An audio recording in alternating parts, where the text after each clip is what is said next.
Muito bem, você está chegando aqui em mais uma aula da Olimpíada Nacional de Nanotecnologia, aula essa exclusivamente reservada a te explicar em detalhes como funcionam os supermicroscópios eletrônicos, isso mesmo. Você que está chegando agora na Olimpíada sabe muito bem que para trabalhar com algo muito pequeno, nós precisamos de ferramentas, de equipamentos especiais. E os microscópios eletrônicos são exatamente os olhos dos pesquisadores e cientistas. Nós precisamos desses instrumentos, não somente dos microscópios, mas de uma grande gama de equipamentos e técnicas de caracterização para estudar os nanomateriais. Então, isso é uma outra conversa, pois essa aula de hoje ela é exclusiva e reservada para te apresentar com mais detalhes como funcionam os microscópios eletrônicos de transmissão e de varredura. Microscópio eletrônico de transmissão, MET. Microscópio eletrônico de varredura, MEV, é o MEV. No linguajar popular a gente chama. Hoje eu vou fazer uma análise no MET. Hoje eu vou fazer uma análise no MEV. É assim que funciona. Então, vem assistir esse vídeo comigo. Já faço aqui uma ressalva. Esse vídeo, o áudio original dele é em inglês, então ele está traduzido e legendado para o português no áudio e, portanto, algumas pronúncias vão parecer um pouco diferentes do que nós estamos acostumados, mas eu já revisei tudo e dá para entender tudo tranquilamente, então bora dar o play nesse vídeo, deixa eu deixar ele bem aqui na tela e bora começar. Você já se perguntou como cientistas e engenheiros projetam transistores que têm aproximadamente a largura de um filamento de DNA? Como conseguimos tirar fotos desses transistores nanoscópicos? Bem, esse é o papel do microscópio eletrônico, que literalmente mudou a maneira como a humanidade vê o mundo micro e nanoscópico. Não acredita em nós? Veja esta borboleta pavão europeia, por exemplo. Quando ampliamos sua asa usando um microscópio óptico, vemos que ela é composta de pequenas escamas sobrepostas. Mas quando ampliamos usando um microscópio eletrônico, podemos ver claramente o formato de cada escama. E ampliando ainda mais, vemos como as escamas têm uma textura realmente incrível, totalmente diferente de qualquer coisa que os humanos fabricam.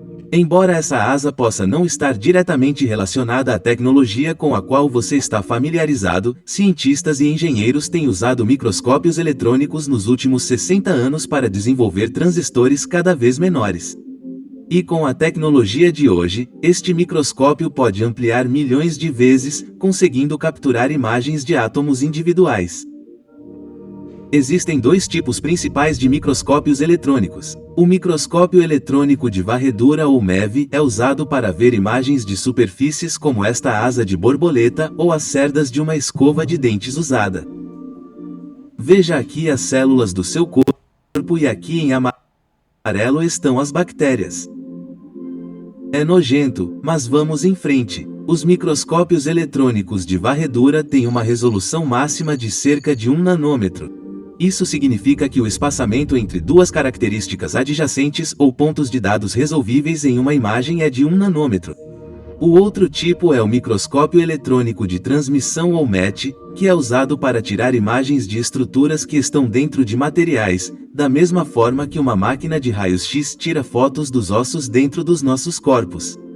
Por exemplo, os MET são usados para tirar fotos dessas seções de um transistor. No entanto, em outros domínios da ciência, os MET podem ser usados para tirar imagens de proteínas dentro das mitocôndrias, a usina de energia da célula, ou de nanopartículas de ouro puro. Os microscópios eletrônicos de transmissão são normalmente mais complexos do que os SANs e têm uma resolução de até 50 pômetros, que é aproximadamente o tamanho de um átomo de hidrogênio. Uma observação rápida é que o patrocinador deste vídeo, Thermo Fisher Scientific, nos forneceu um modelo 3D básico de um de seus microscópios eletrônicos de transmissão e nos ajudou a entender a complexa tecnologia envolvida. Vamos primeiro nos concentrar no TEM, pois eles são mais comumente usados no desenvolvimento de tecnologia de ponta. Mais tarde, forneceremos uma visão geral do microscópio eletrônico de varredura e observaremos que há uma sobreposição considerável entre a engenharia dentro de ambos. A ideia básica por trás de um TEM é que ele gera elétrons e os acelera a cerca de 70% da velocidade da luz, criando assim um feixe de elétrons.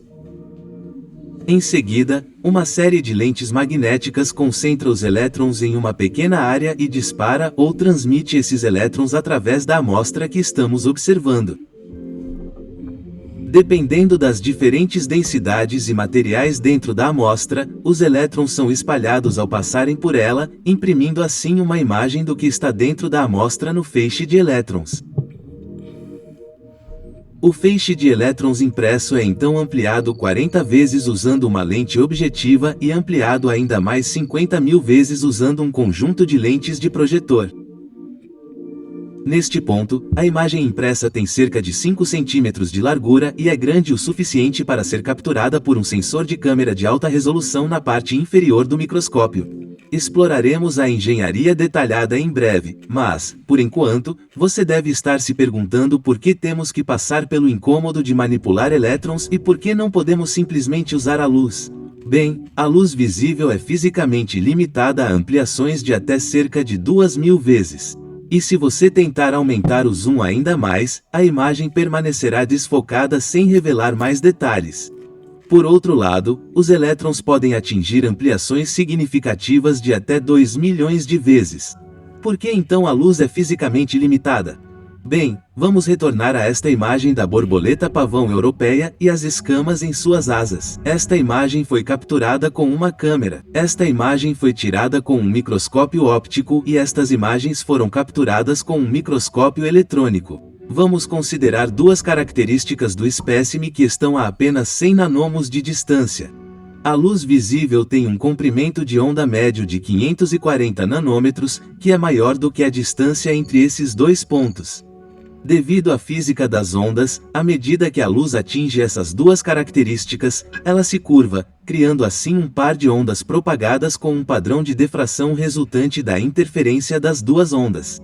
Se as características estiverem substancialmente mais próximas do que o comprimento de onda da luz visível, o padrão de difração fará com que as duas características pareçam uma única característica desfocada. Em suma, a luz visível não consegue realmente resolver características que estejam a menos de 300 nanômetros de distância. No entanto, neste microscópio eletrônico, os elétrons são acelerados a 70% da velocidade da luz e têm um comprimento de onda de 2,5 pômetros, que é cerca de 200.000 vezes menor que o comprimento de onda da luz visível.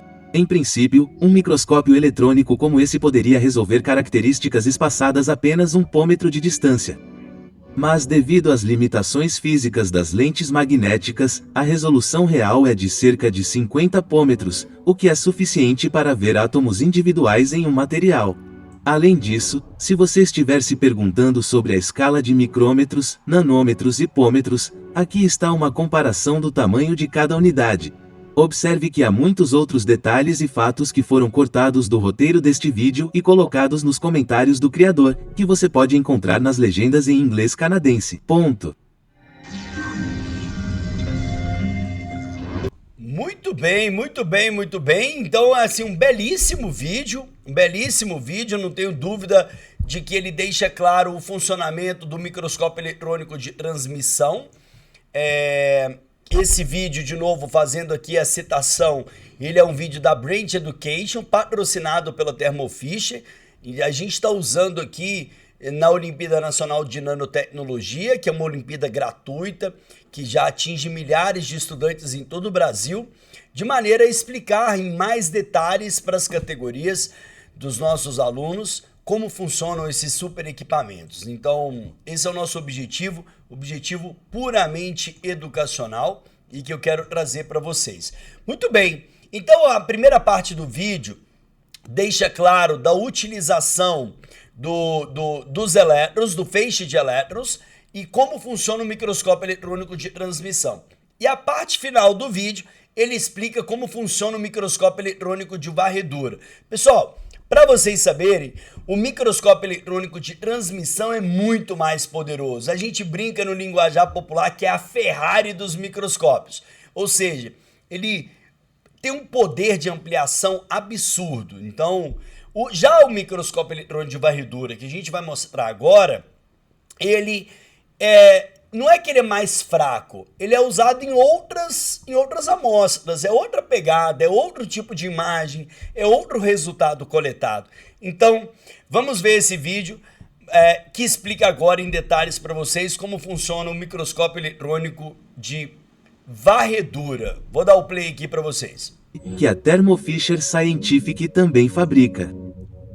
A ideia principal é que, em vez de iluminar uma área de uma amostra e imprimir a imagem de uma só vez com um MEV, criamos um ponto de foco e examinamos esse ponto no objeto que estamos tentando ampliar. Esses elétrons então ricocheteiam e, no processo, criam elétrons secundários, elétrons retrodispersos e raios-x, que medimos para obter detalhes sobre a topologia da superfície e a composição química. Por exemplo, esse processo foi usado para criar essas imagens da asa de uma borboleta ou deste cristal de sal. O problema com o SEM é que ele só captura imagens das superfícies dos materiais, e a resolução é limitada pelo tamanho do ponto focalizado que conseguimos criar e pela profundidade de penetração dos elétrons na amostra, ou no chamado volume de interação. A resolução prática é tipicamente de cerca de 1 nanômetro.